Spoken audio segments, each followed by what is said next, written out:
Welcome back to the podcast. I'm your host, Ashleigh, and today we have a powerful episode in store for you. Joining us is Hanny, a fierce female transformation coach dedicated to inspiring women to change their lives. She believes in taking responsibility for our circumstances, cutting the excuses, and prioritizing your self-love and worth. Today, we'll dive into her incredible journey, explore the unique insights she has to share, and discuss her recent accomplishments, including the launch of her app designed for high-level accountability in the health and wellness space. Thank you for having me. I'm so nervous and excited in all of the feels. Everything at once. No, I love that. So talk me through your personal transformation and what got you into the position that you are now, or the business structure that you're in now. In the business structure. So my journey has been an interesting one, and I feel not a traditional linear path like a lot of people have.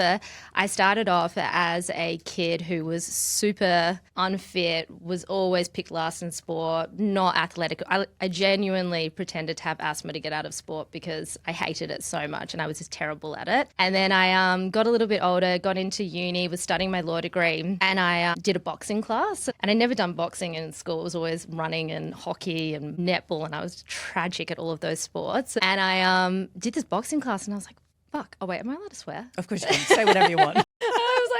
I was like, wow, I really, really fucking love this. And from that moment on, I was like so enamored with a different form of physical exercise. And I think for me, it was so liberating to find something that I love to do. And that made me feel so alive, even though I was terrible at it. I was so uncoordinated, so bad at high intensity, so unfit.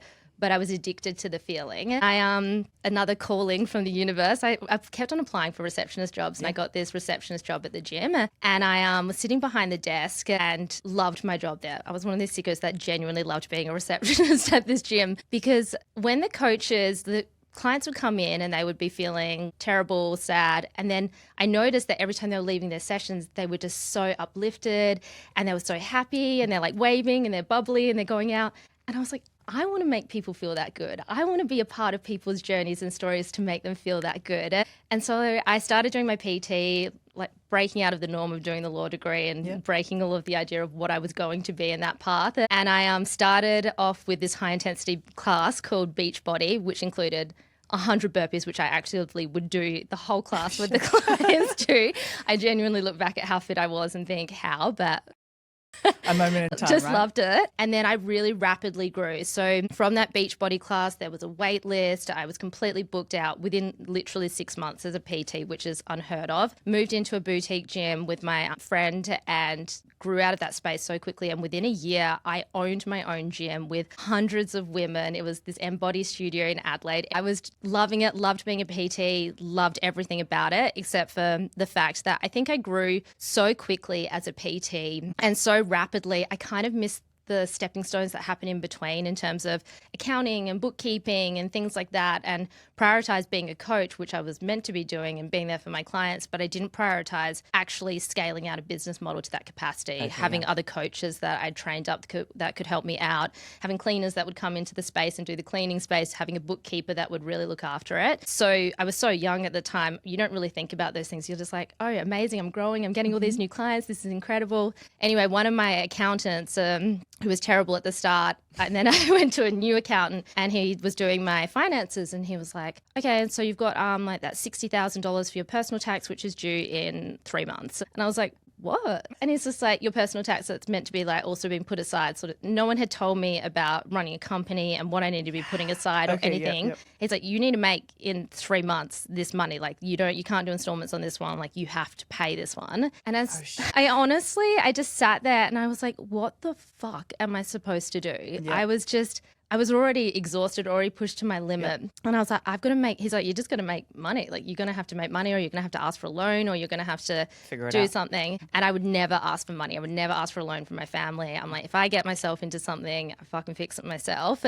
And so I sold my soul. Yeah. I think that's what most people do. I think people tend to try and lean into other people when they've got problems instead of just taking responsibility and being like, yeah, it's going to be fucking hard, but I can do it anyway. And so I sold my soul to the devil. I cannot even tell you the hours that I worked. My partner, my fiance at the time, and I moved in with his mum so I could save more money. I just worked day in and day out. I was drinking four-shot coffees every single day. I was back-to-back clients. I flipped on an online business, which at that time, no one really had online apps. I was probably one of the first people using Trainerize as a module. Built it out so I could be selling online as well. I was doing everything within my power. And I paid the debt off. Holy shit. And I was like, fuck this, I'm selling the gym, I'm done. I was like, I remember because it was so, the mental flog that took when you're going into work every single day to pay a debt, it's soul destroying. And I remember I would get out of the car, I'd get out of my sessions every single day and I would sit in my car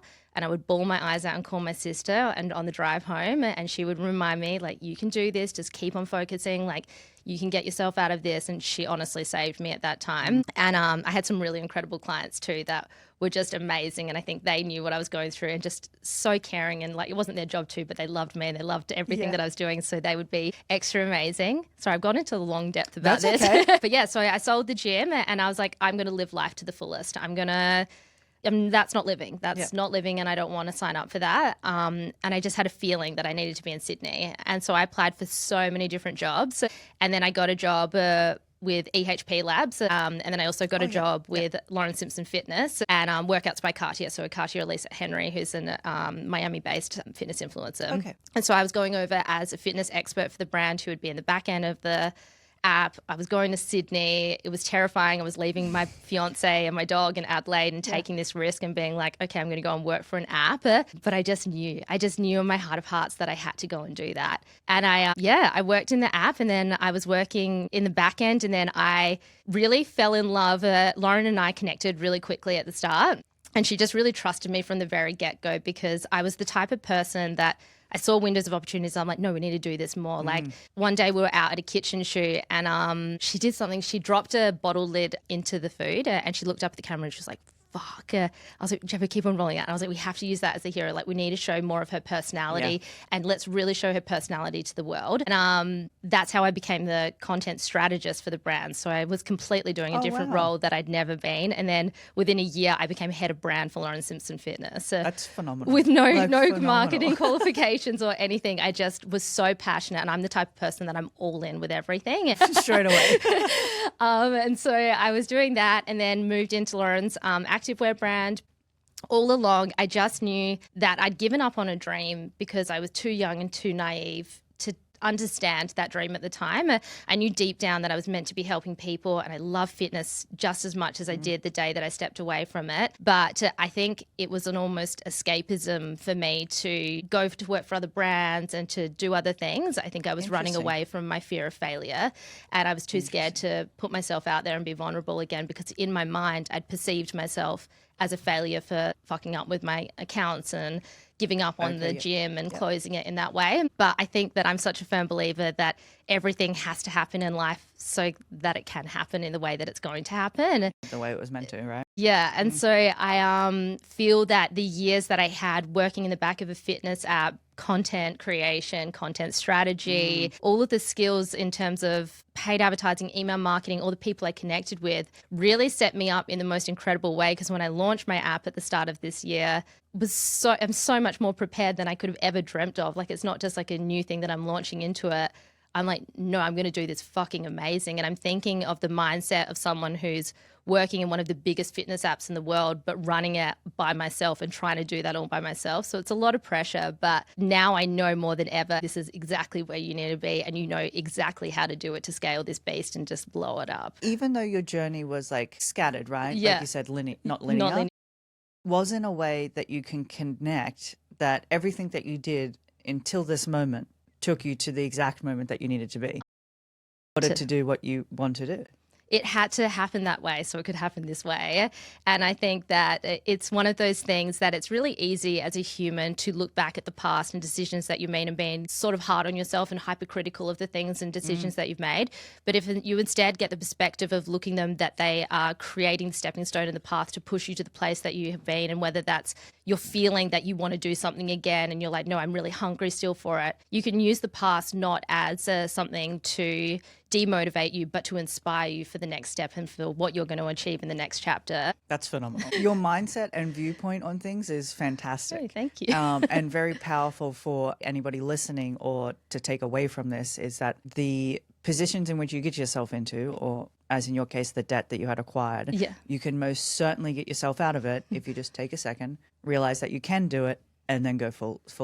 And I think it's recognizing, I think that people, and particularly in our day and age, compare so much to other people on social media and other people's highlights reels. And when you compare yourself to other people, you remove the idea that things are harder. To achieve what you want to do in life, whether that's a fitness goal, whether that's a business goal, whether that's getting yourself out of debt, whether that's getting yourself out of your head, it's going to be fucking hard. But all of it. all of it. It's going to be hard. And I think that our society these days in social media glorifies these freedom and people traveling the world and things being easy. So when you're constantly consuming information that says that it's easy and then it's hard for you, your easiest route is, I'm just going to give up. It's too fucking hard. Like I can't do it. It's not for me. I agree with that. It's they said, everyone else has said it's so easy. Like, what's wrong with me if this is hard? Yes. Like, I mustn't be very good, or I might not be as smart, or insert whatever your reasoning is. Yeah.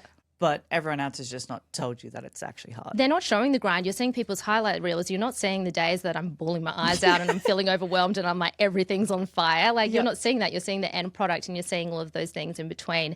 And I think ultimately humans are intrinsically designed to default to laziness, and Agreed. we want to, and I've had so much controversy about me calling people lazy before, but ultimately that's the way that we are designed. And the default setting for people is going to be taking the easier route. Like, you think about people who set New Year's resolutions and they never follow through with them. It's because as soon as it gets hard, their default setting is designed to go to the easy route, so they give up before they've even started. Yeah. Actually, I don't agree with that. It's the automatic of, I don't want to take responsibility for my actions. Correct. So I'll point the finger to somebody else or something else and be like, well, that's the reason I can't have what I want.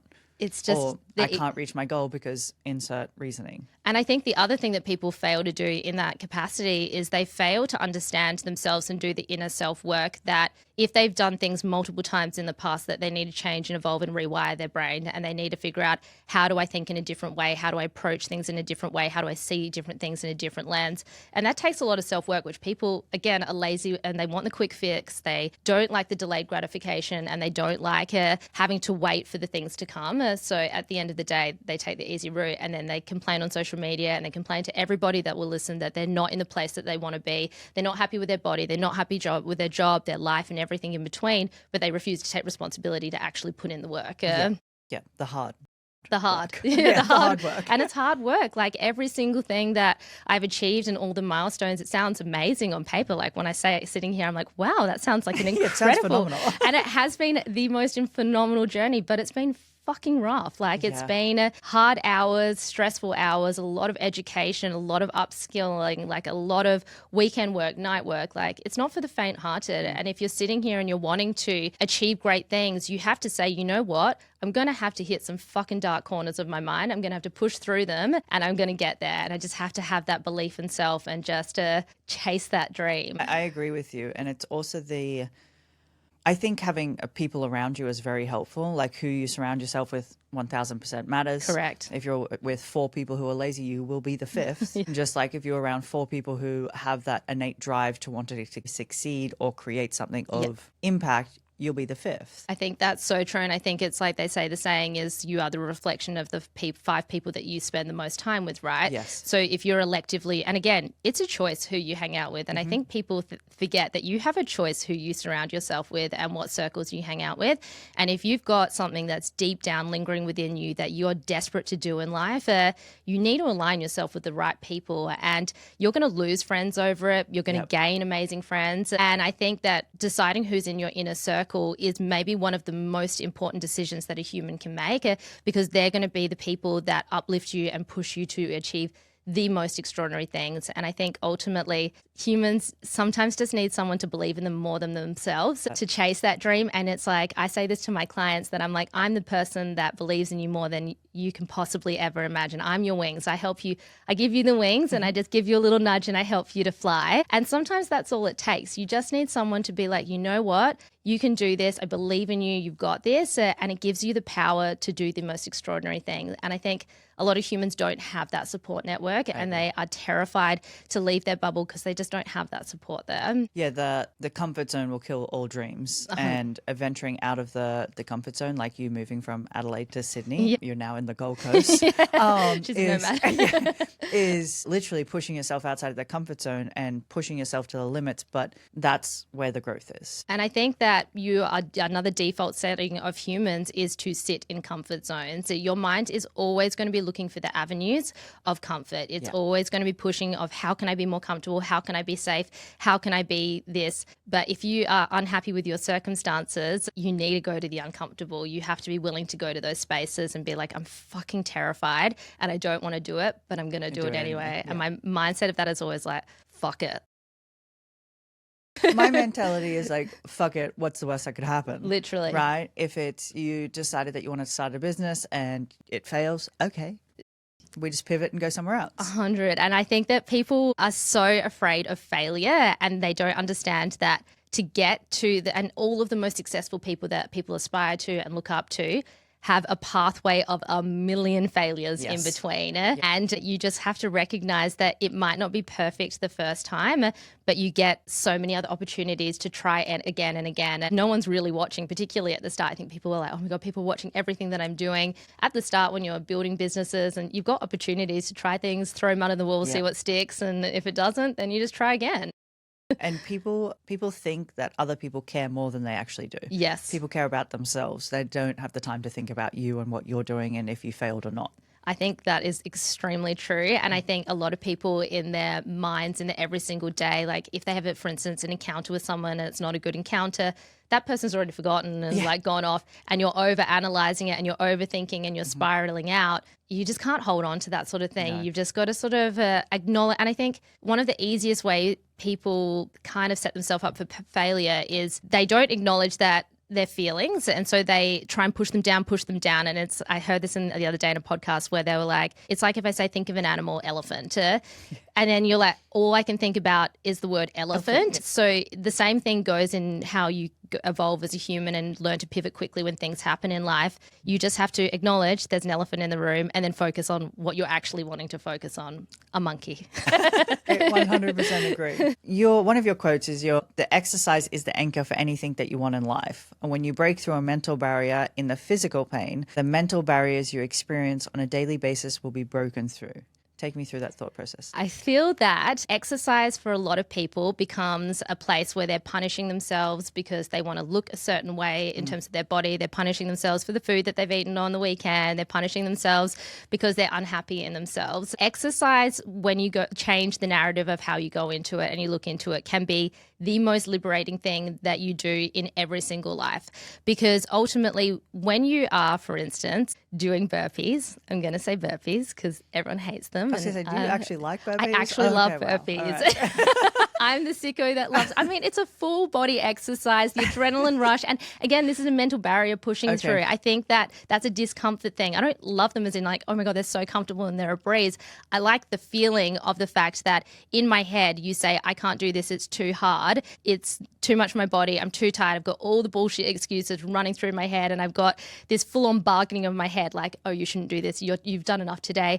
But then you do it and you achieve it and you say, I want to do 20 burpees and you do 25 burpees. And then you take yourself and you go into your every single day life and it unlocks everything in every single day life. Because whatever you're looking at in your day and you're like, it's too hard, I can't do it. You can do that, but you can actually do more than what you think that you can do. And if people start looking at exercise as something that they can actually strengthen their mind more than anything else, that's when they're going to really fall in love with exercise because it's going to make you unlock the most incredible things in your every single day life. Because in the morning at 5 o'clock, when you're in the gym and you push through those mental barriers, I guarantee it, when you're at work and you're feeling overwhelmed and you're feeling tired, but you've got that muscle memory that you can push through mental barriers, you then recognize that, oh, I actually can do this and I can do this, but I actually can do more than what I thought I could do. It's like that being able to push through hard things. Yes. And I think for a lot of people, the gym is and I believe this as well, the gym is like the first pillar or step, if you will, to be able to reclaim some self-control, and then also be able to push through a mental barrier that, like you said, I don't think I can do this. 100. And I feel like the discipline that you get as well from the gym, it's the mental barriers and it's also the discipline that you're going to get from it. Because once you commit to going to the gym consistently or home training or whatever you choose to do in exercise, because I think ultimately you've got to find what you love in life and what can allow you to unlock that potential. And for some people, they'll say, oh, burpees, I hate burpees, I don't want to do that, which is fine. If you want to do strength training, amazing. If you want to do Pilates, yoga, I hate that in this industry that we're in these days, when I see coaches online bagging other trainers or other training methods, I get fucking furious. I'm like, at the end of the day, the most important factor for humans is that they are consistent in what they do. And it doesn't matter if you love yoga lattes or high intensity training or running or strength training. You just have to know that you can go into that session, unlock those mental barriers for whatever it's going to be, and be disciplined in your approach for it. And I don't like that the gym culture, or I guess the health and fitness culture these days, has really slipped into this is right, this is wrong. There is no right or wrong for anyone. It's your body, it's your terms, and how you choose to spend your time on this earth is your choice. Stop getting controlled by other people on what you should or shouldn't be doing, and fall in love with the process, fall in love with your training style, and stay consistent to it, because it makes you feel alive and it makes you feel like the Like that a lot. And it is true. I think we take in opinions of other people in that want to be liked or approved, not realizing the same facet that we're taking on this, we're giving up what we truly want or how we might enjoy things. I find that people, so I myself came from a fitness background as well. So the idea of, well, I like to go for a run, but now somebody's telling me that I can't because of A, B, and C.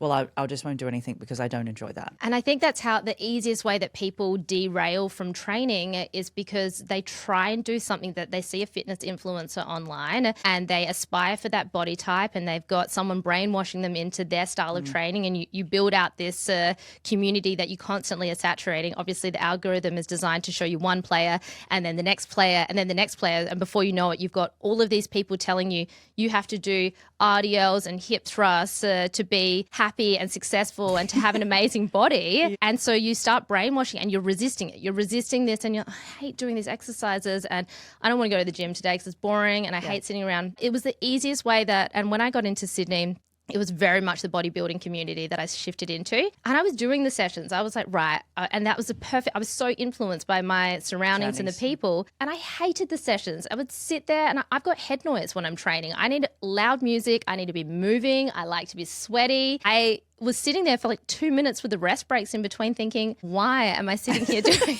this? Yeah, like the list of jobs I have to do. Literally. Yeah. And so for me, that style of training didn't align for me. For other people, they love it. They get so much out of it. Incredible. But for me, I like the high intensity and I got shamed. I remember I would train in Fitness First in like Bondi, and just the looks I would get for getting to do burpees, it was like, oh, and in the Gold Coast, because it's really bodybuilder community too. Yeah. If I was doing burpees in the main floor, people would be thinking, what is she doing? And so I think about other people who are getting shamed for training styles, and I hate it. It makes my blood boil that anyone would ever shame anyone for training the way that they want to. And I would highly recommend anyone that is limiting their potential in exercise because they're falling into peer pressure of society to say, fuck that, I'm going to move the way that I like to, and fuck them all, fine. Make a video of me, throw me to the wolves and I'll come back leading the pack is what I can just say. So then would that be your same stance on like nutrition base, like for how somebody wants to eat? I think that nutrition definitely is something that is the most liberating thing if you can understand it in the deeper level, which I really, really have focused on with building out my app, that you can realistically eat whatever you want to in life and you can make it fit your goals, whether that's a deficit, whether that's a maintenance, whether that's a surplus, and it can be done on your terms. It's just understanding what you're putting into your body and prioritizing the things that count. So for instance, if you are trying to lose weight, you have to be a realist. You're going to have to be in a deficit to do so. It's going to have to come from making smarter decisions with your food and having that understanding with food. But at the end of the day, if you want to eat a burger every single day, you can eat a burger and lose weight. You can eat chicken and broccoli and lose weight too. But the most important factor is that you're going to be consistent to whatever you're going to do. And I can guarantee you, if you love what you're eating day in and day out, which my clients absolutely love, the messages I get every day from my clients being like, how am I losing weight and eating this food every single day? This is insane. And it's just about recipes that are portion sized right out, prioritizing protein intake. If they're on a weight loss journey, making sure that they're within the deficit, making sure they're getting enough water, and just focusing on the things that really count in there. And I think the other thing that I'm such an advocate for any clients is living life to the fullest too. Yeah? And you can be on a deficit and still go out for your favorite meal and have a few drinks on the weekend. It's just about understanding your week as a whole instead of looking at it that microscopic day by day and really making it your own. Like, it's your canvas. You can paint whatever picture you want to. Sit down, plan it out, be organized at the start, save a few extra, do some calorie banking throughout the week so that you've got splurge account for over the weekend. You can build a really healthy relationship where you're drinking mugs and eating Mexican on the weekend and eating incredible food on the week and not feeling a guilt or sadness and yo-yoing in and out without it. Do you think that's why, so many people fall off or stop and start, is because they're not actually enjoying the food, or if they're going to somebody to, say, construct a nutrition plan or something for them, it's made up of foods that they wouldn't normally eat? I think that restriction is the easiest way for failure for humans. If you feel that you are so restricted, and I think that food is one of the joys of life. Eating good food is a highlight for a lot of people. If you have a job that you hate, if you're in an unhappy relationship and you've got so much shit going on and you're not feeling at home with yourself, why would I take one little joy that you have from your life? The last thing, right? The last thing. So you're miserable in all of your things and you're trying to change your life, and I take one little joy from you. What kind of sicko thinks that that's like the straw that broke the camel's back? Literally. Right? And so you wonder why you keep on derailing and you're being so restrictive and so hard on yourself, whereas you can build, if you want to eat literally in a meal plan a day, you could get pasta in there, you can get your burger, you can get your favorite chocolate bar, you can have your coffee. You could fit that on your meal plan every single day and you could still be losing weight. When it comes to building muscle and it comes to leaning out, that's a different story about what we need to be talking about for protein intake and all of those elements. However, for majority of people, I'm going to say 90% of people are on a deficit and just trying to lose some happy kilos, that you just need to make sure that you have a meal plan that aligns with your lifestyle and your goals. If you love to drink a bottle of wine on a Friday night and that's your thing, let's plan it in. Let's map it out and make sure it's in there. You drink the bottle of wine, you have no guilt, you have no sadness, you have no remorse, you have no reason to derail because you just get back into it the next day. And I think people are so hard on themselves if they fall off the bandwagon, and instead of getting back into it the next moment, they say, oh, I've completely fucked up, my old goals are all gone, I'll start next week, I'll start next month, I'll start next year. No, you start next moment. The sooner you recognize that you pivot quickly in life, the better your life is going to be. We're humans, we're not perfect, none of us are perfect. Sometimes you're going to eat more calories, sometimes you're going to be a little bit more social, and life is for living again. You're meant to do that. You're meant to have moments of fucking magic with friends and family and fully submerged in the moment. But the next moment, you're straight back into it. You let it go. You say, look, it wasn't perfect, but we try again the next moment. The distance between the quote-unquote failure or slip-up to how quickly you can adapt back into the right path or on line with the goal is the best mindset change I found. And I think with a lot of clients or anyone really, it's the best shift they'll ever make. It's going to change your life, and it will change your life not only for training and nutrition, but for all elements of life. You just have to be willing, and that's when you have failures in life in terms of work and things, pivoting quickly. If you can be the type of person that can recognize, look, it wasn't perfect, but I can get straight back into it and try again, that's when you are really going to evolve quickly as a person. And it's that reminder that consistently doing something is better than consistently doing nothing. So you get back into it. And one of my big things about when people fall off the bandwagon is the next day, if they're meant to exercise and they feel they're going to go into it with a punish mindset, I need to burn as many calories as I can. I need to burn off what I did. You're not allowed to exercise as far as I'm concerned. You can go for a walk, you can listen to a podcast, and you can reflect on what maybe didn't go right and then figure out what's the next game plan for next time. But stop using exercise as a form of punishment for living life to the fullest. That's how you build that really toxic guilt relationship with going out and being social with your friends, because you know that it's going to come with that punishment. So I think people need to rework the way that they see exercise. And it's like what we're talking about before, going into exercise, knowing that it's going to unlock the best version of you. The same goes with this. I like that. We're talking a lot of your app. Yes. So is your app already out, or where is that standing? Yeah, so my app is out. It released the first challenge in April. We are now on challenge number 4, which is pretty amazing. My last release, we did a massive website build. My partner is absolutely a weapon in terms of that scope. And so he helped me build out a whole new website for functionality, which I then turned on a recipe ebook, 2 always on programs, and then subscription model for the app. So now I went from like one just to put like the challenges to now having multiple products on the market. So the subscription is now live, and clients are able to jump on and start, and they're still part of the community. All my community is within the app as well. I didn't want people to have to go on Facebook and things like that. I wanted it to all be in one spot, and they're amazing. They're the biggest hype girls ever, and I feel like your vibe attracts your tribe, and I'm agree. I've pulled them in. Like I feel like I couldn't say it better myself. That's so good. Yeah. Like, what's the big goal that you're aiming towards? You know, it's so interesting. My big vision, and I do a lot of like work at the moment about, I guess like affirmations and visualization tools and things like that. So I have a really clear vision of what I'm going towards. I want to be able to reach as many people as I possibly can. Like I want to be able to travel and do events. I would love to be speaking, and I'd love connecting with people. So even when I did my first event, which was maybe 2 months ago, where I had clients come in and everything, heaps of my clients flew in from different states and everything. I love connecting face to face. So I guess for me, ultimately, it will be growing the app and changing people's lives. At the end of the day, all I want to be able to do is to create a whole new way of being for these women, and for them to be able to train because they love and they're honoring their body, eat because it feels amazing and it inspires them to do the most incredible things in life, and have freedom to travel and be present in moments and have that. So I guess for me, the big term goal is just reaching as many women as I possibly can to inspire them that anything is possible. That's so beautiful.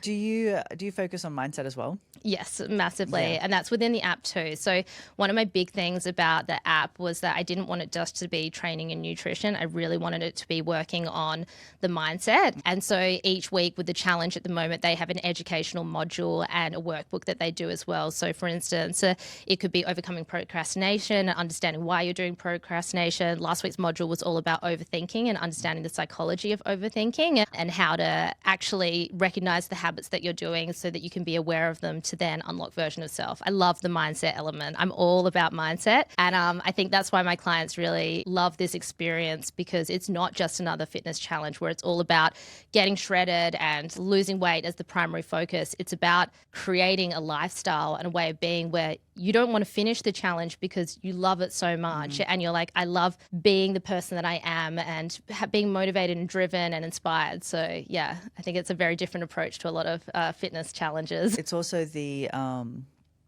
I find when you find somewhere that, like a community that you feel so a part of, it's like, this is the person I want to be. So they helped create the person that I want to be. Now I want to stay within that circle because my tribe is what creates I was going to say right? tribe. I feel like that's something that people, as we get more disconnected, particularly over 2020 with like lockdowns and everything, it was really lost the tribe element in workplaces, in gym environments, in community elements. And I think we're just trying to come back. And for me, my primary focus with everything that I do is the community. Everything is about community. How can I make their life better? How can I connect these people more? And whether it's doing lives, whether it's me like going to different places and connecting individuals, the more you realize that being a part of something greater than just yourself is the most rewarding factor, the more you will lean into that. And when people really submerge themselves into communities, connect with other like-minded individuals, they've got that accountability, they've got that support network too, and it doesn't feel like you're so isolated and you're alone in this world.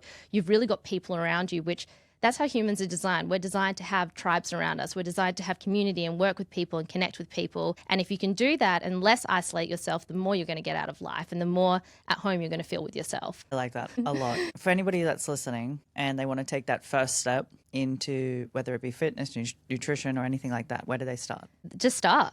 I think that is the most important factor. I think cut your bullshit excuses, recognize that you are the person getting in the way of you, and just start. And recognize it doesn't have to be perfect. And you might try 100 different things and it might not be the right fit until the last one, but you have nothing to lose and everything to gain. And don't wait for tomorrow. Don't wait for next week. Start right now. Start in this moment. Take action and be like, fuck it. I am so sick of my circumstances. I refuse to be a prisoner of my life anymore. And I'm going to fight for the life that I know deep down I deserve.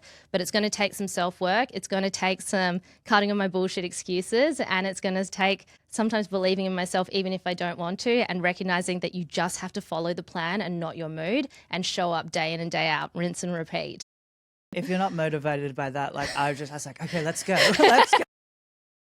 No, that's phenomenal, Hanny. I absolutely loved today's conversation with you. It's been an absolute pleasure having you on. Thank you so much. Thank you so much. My first time at virginity on a podcast. Broke my virginity. Which I love. I'm glad it could be me. Thank you. It was amazing. What an experience. Thank you so much. Thank you.